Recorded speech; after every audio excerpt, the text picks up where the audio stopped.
did warn you not to trust me. Game of Thrones undeniably had one of the worst series finales ever, but the show's last episodes aren't completely irredeemable. In fact, several characters actually had perfect endings to their respective arcs. Today on ScreenRant, let's take a closer look at 3 Game of Thrones character arcs that had a fine-tuned conclusion.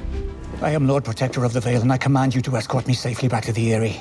I think not. The Stark children prosecuting Littlefinger in the main hall of Winterfell wasn't the fairest of trials, and it perfectly fit Littlefinger, the man who killed the Arryns and tried to kill Bran, pitted the Starks and Lannisters against each other, and plunged the realm into chaos for personal gain. Aptly, Littlefinger's trial itself is a showcase of his skills as a politician and spy. He expertly feigns ignorance, discredits evidence, and reminds the room why it's a good idea to keep him around. After none of this work, Littlefinger begins crumbling by desperately trying to use his status as the Lord of the Vale, and in the end he resorts to begging, seemingly the crescendo of the performance, but only the setup to Sansa's final epic words to Littlefinger. He is then executed by Arya, with the same knife that Littlefinger used to orchestrate the War of the Five Kings, and even in death the effects of his actions continue to reverberate across Westeros, which can also be said for this next character. Have you done something to offend me?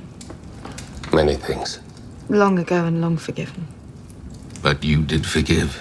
After a privileged upbringing, the previous heir to House Mormont turned to slavery, funding his wife's extravagant wants while losing his honor in the process. But he ultimately regained it through his unfaltering devotion to the Targaryen heir to the Iron Throne, finally putting his legendary prowess in the blade to good use. In the end, Jorah sacrificed his life to defend Daenerys against the undead at the Battle of Winterfell. Though this was his greatest, most memorable deed, Jorah Mormont was also the only survivor of Grayscale to have made a full recovery. Yet even all this pales to the legacy of the next character. Do you know who you are?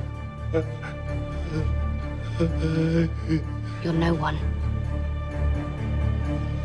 You're nothing. After Arya acquired her particular set of skills, which made her a nightmare for people like Walder Frey, Game of Thrones then pitted those skills against the nearest biggest threat. And in one of the show's best twists, Arya's sleight of hand proved to be the perfect foil against the indomitable Night King, who at that point had never crossed blades with an assassin of the House of Black and White. Fittingly, Westeros was saved by sheer trickery, the country's main source of income since time immemorial. We're still a little salty about the ending, as the death of the Night King early in episode 3 is key to how Season 8 failed. That said, it's not only saved Jon Snow from a predictable final duel, but it also served as the perfect setup to Arya's final fate, exploring the uncharted territories west of Westeros. What other characters do you think actually got a fitting end in the series? Thank you for watching ScreenRant and stay tuned for more TV news.